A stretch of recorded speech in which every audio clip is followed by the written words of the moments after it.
In order to create a webhook on Discord mobile, you need to open Discord on a web browser, not the Discord application. So if you're on an Android device, that means you're going to need to go ahead and open up the Samsung Internet browser right over here.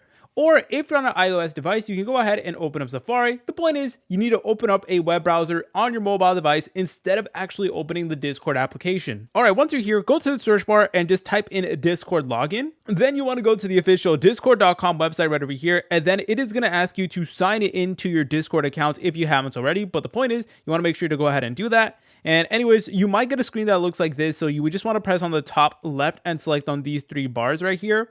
And then there you go. It is now going to go ahead and give you access to your Discord account. Now, all you want to do is you want to go to your Discord server where you want to add your webhook. So for us, it is going to be this Discord server right over here. And now all you want to do is you want to go ahead and select on your server name right here. Then select on server settings just like so. Afterwards, you would just want to go ahead and scroll down until you see this section that says apps, and then press on integration right here.